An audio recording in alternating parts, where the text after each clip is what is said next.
If you're enjoying the Trees and Lines podcast, please head over to our Trees and Lines LinkedIn page and give us a follow. Thanks.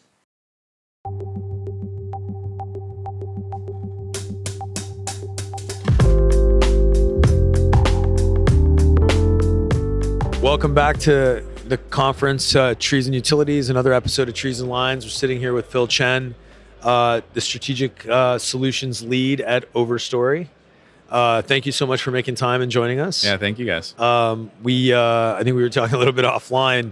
You guys got a very good shout out from one of your clients, small utility in Colorado, Holy Cross. We really got some insight into the quality partnership approach that you guys take, and so definitely very curious and very interested in your thoughts and about innovation and what you guys are up to over there. So why don't you kick us off a little bit, Phil, and tell us a little bit about your background and tell us a little bit about Overstory. Sure. I have a bachelor's degree in forestry, forest ecosystem management, and fell into the UVM industry like so many others. I started by hiking transmission lines in Tennessee and moved into doing the same thing in distribution, and spent almost 10 years in the R&D department at CN Utility Consulting before I came over to Overstory just about a year and a half ago.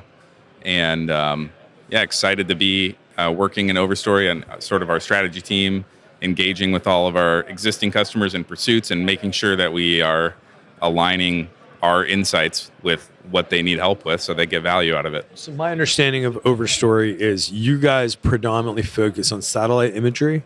Yeah, so a mix of satellite and aerial, okay, but really focused on the sort of analytics side. So we've taken a pretty strong stance about not developing work management solution. There are a lot of companies that do that and focus all their attention on that. Yeah. And we'd rather push our insights to where people are already have workflows, okay, rather than try to do a lot of change management at the same time. You guys have picked a part of the process and really focused there. Sorry. Yeah.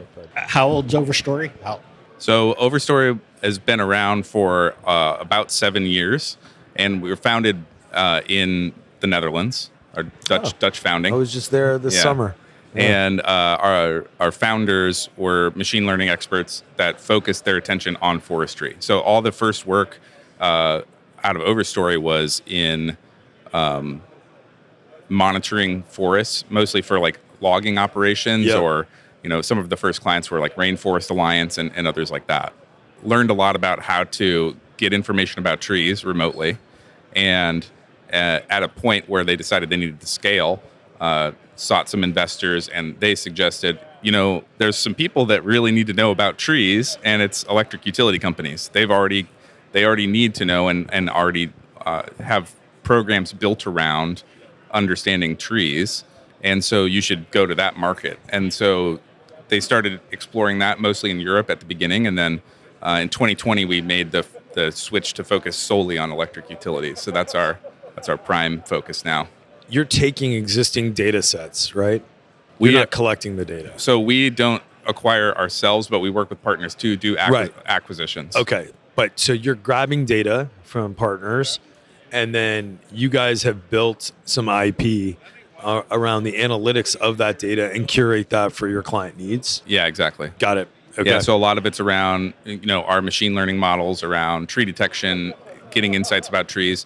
Specifically, I think some of the differentiators on that front that we've really put a lot of focus and effort into is, building models for declining trees and species has been a really key differentiator for us. So because our foundation has always been in trees, that's where we've stayed grounded. And over the years, our organization has been trying to learn more about the utility aspect, which is why they brought folks like myself in who have worked in the utility sector. But the foundation has always been trees. And so I think in a lot of ways, that's been a lot of the leading edge for us. You mentioned Holy Cross, it mentioned some things around quality, and some of our other customers would mention things around our declining tree layer or our species layer that's really differentiates us. And I think that is because that foundation in forestry and trees from the beginning.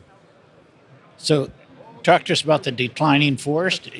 I mean, is that you're seeing that everywhere, and is it a variety of causes? Yeah. So obviously for us doing remote sense data, we can't get into decline that would be like structural issues. So most of the cases where our customers are using that, it's either based on like pest and disease outbreaks and trying to track that, or as you can imagine, utilities and fallen trees is just a huge problem, right? And the part of the problem is it's a difficult challenge to address because you don't have any insight on where they are until until they fall in, or unless somebody like a lineman or a customer notices it and tells you.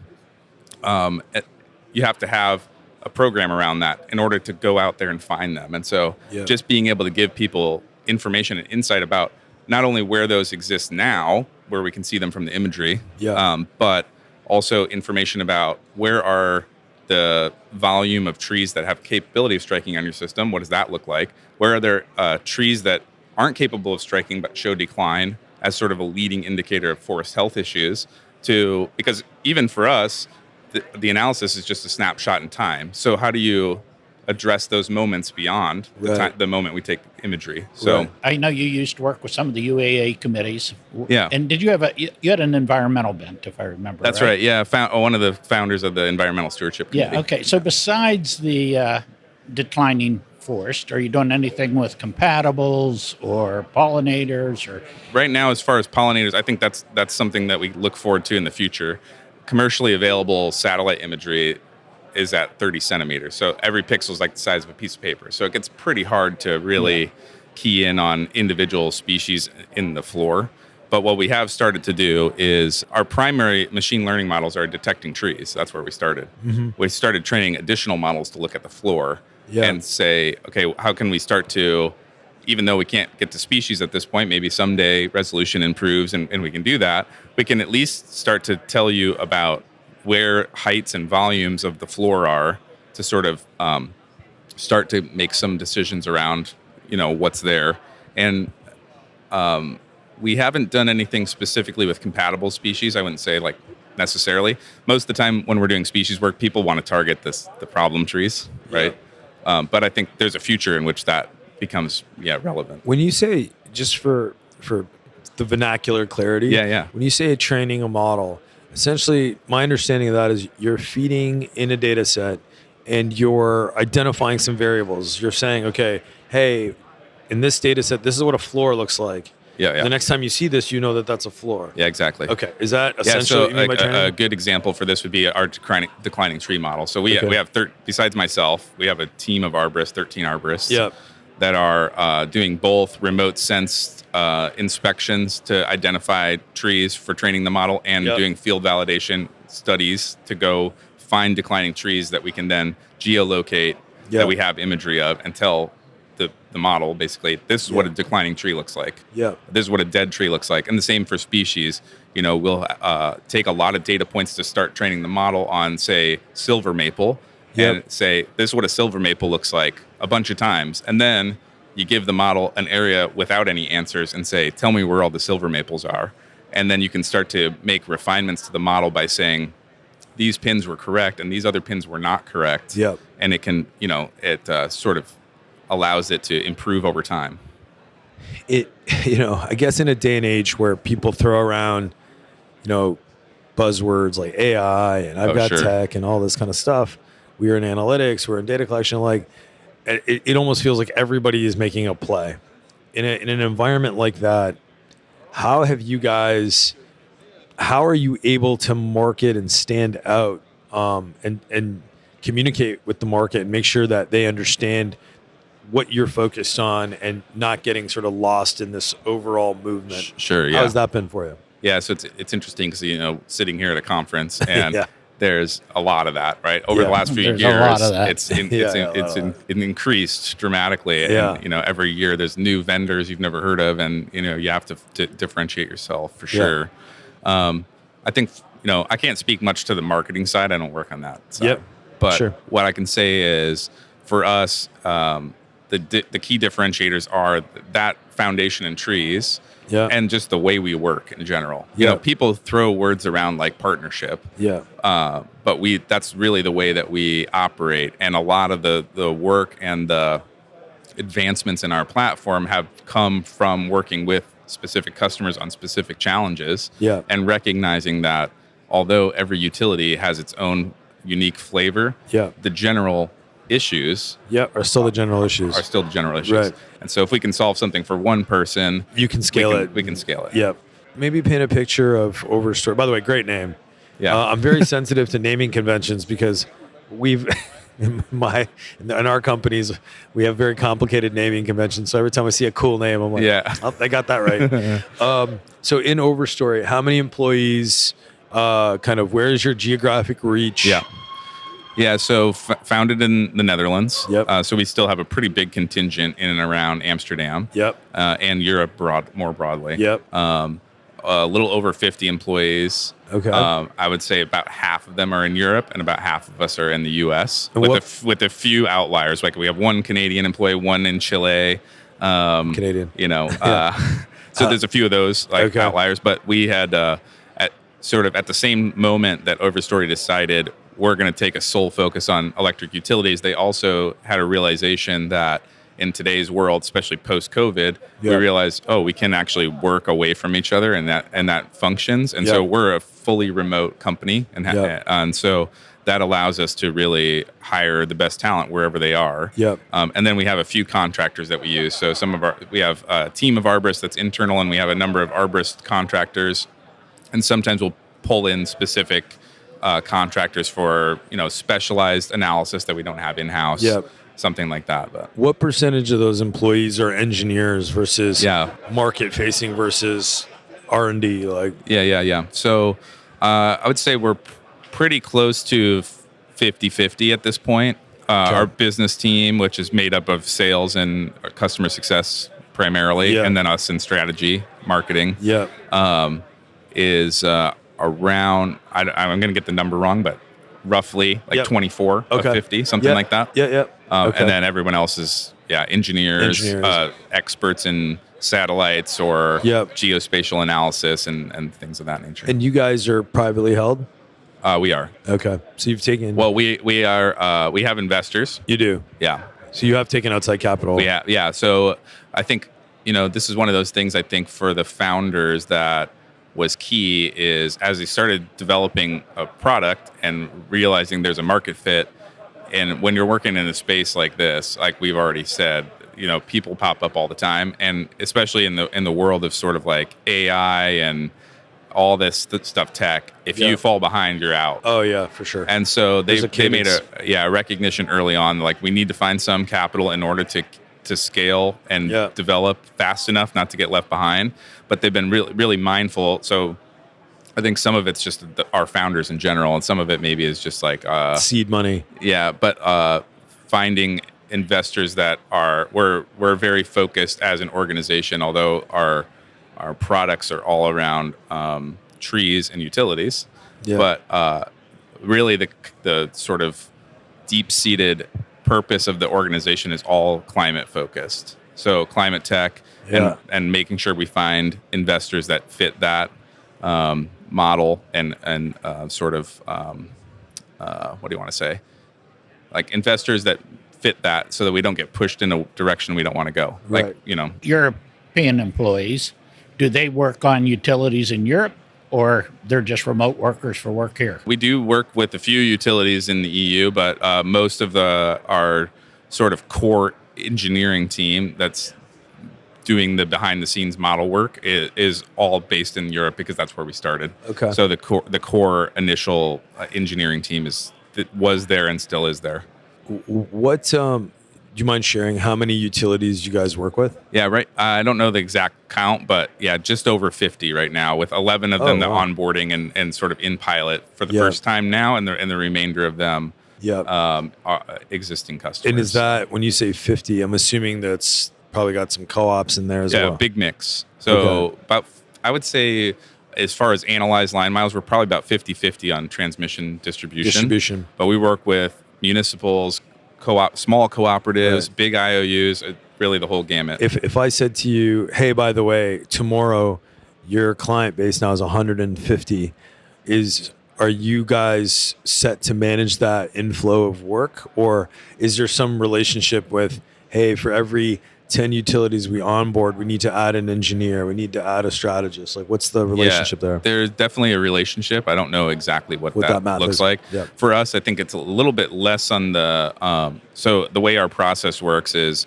we have a team of folks that are tasked with actually acquiring the imagery, right? And that team requires a lot less scaling. Yes. Right. Then we have a team of people who are mostly, data scientists and machine learning engineers that are building the models. That also needs relatively small amount of scaling. Okay. Because they're building just the core foundational analytical tools. Yep.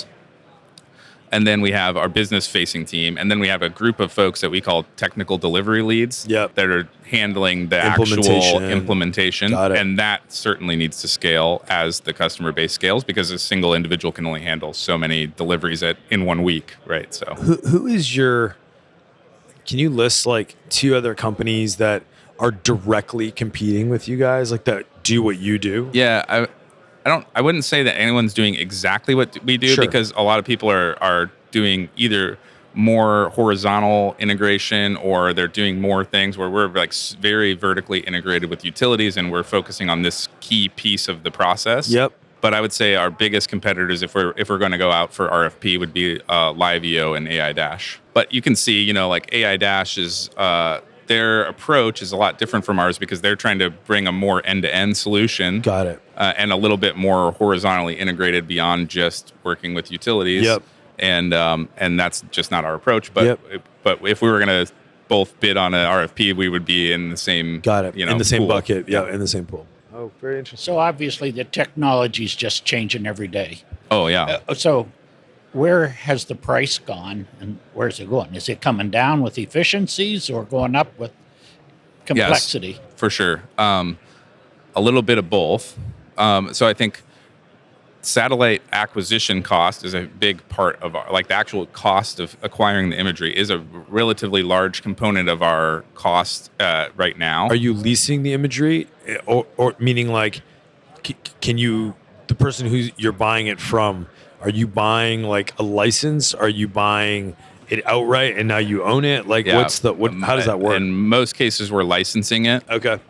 Certain contracts where our customers want the raw imagery, which is pretty uncommon. Yeah. Then we take a different approach. But most of the time we're licensing imagery. Got it. And image costs, we expected to go down just based on technological improvements. A larger constellation of satellites, that's been a little slower than anticipated. A number of satellites did not make it off the launch pad last year, so that's big setbacks there. There's a supply demand issue there. Got it. And so for us, we have been able to find cost efficiencies there because we are scaling and we're capturing more, and we're able to then secure better pricing for us and our customers, because we can make large agreements with Airbus to make big commitments on purchasing imagery from them, for example, and that gets us a better price and our customers a better price. Right. And we've done, especially this year, a lot more experimenting with other modes of remote sensing. We've started with satellites because it's the most cost-effective method for getting the data at scale. Yeah. But we're doing a lot more with aerial now too. Demand for satellites is increasing, and the cost isn't dropping as fast as we want. We want to make sure that we're building the solution that's going to best fit the issue. And so in some cases, aerial's better. And one advantage there is, well, there's a lot of advantages. Aerial's typically more expensive, but again, we started to get economies of scale, so that helps us. But it's higher resolution. So satellites, highest commercially available resolution is 30 centimeters. With our aerial providers, we're often getting 15 centimeters or 10 centimeters. And you fly below the clouds, which is very helpful. Do you get a chance to go to Amsterdam? Yeah, we do an annual meeting in Amsterdam. Okay. That's a nice little plus. That's a beautiful city. Nice advantage. Yeah. I like Amsterdam. Yeah. Well, this was fantastic. I mean, I've heard of you guys. I had my own sort of loose understanding of what you guys did, but the combination of talking to Holy Cross this morning and listening to you, Phil, kind of take us through the journey of Overstory. It sounds like you guys are doing some pretty great things, and continued success, and we'll keep an eye out for how you guys continue to tackle the market. It's been fun. I've been there for like a year and a half, and it's you're having a good time. Still finding my way. But it's cool to work on a lot of, doing in my old role, I did a lot of like operational consulting. Yeah. And that was rewarding. Yeah. But it's cool to work on the same challenges from a different angle. Oh yeah. And to work with an organization like that, when you're doing consulting, which Phil, you'll resonate with this, I think, it's neat to be able to have the time and space to dive deep with an individual customer and really help them with their unique problems. But it's a totally different game to be able to have 50 utilities you can touch. Yep. And also, gain learnings across that suite of utilities in a way that, accelerates everything, hopefully. Right. Yep.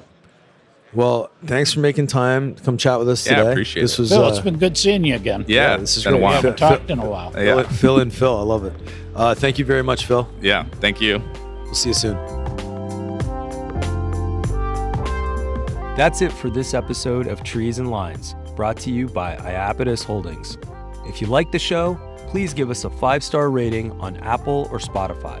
If you have any questions or comments on any of our episodes or ideas for topics or guests, we'd love to hear from you.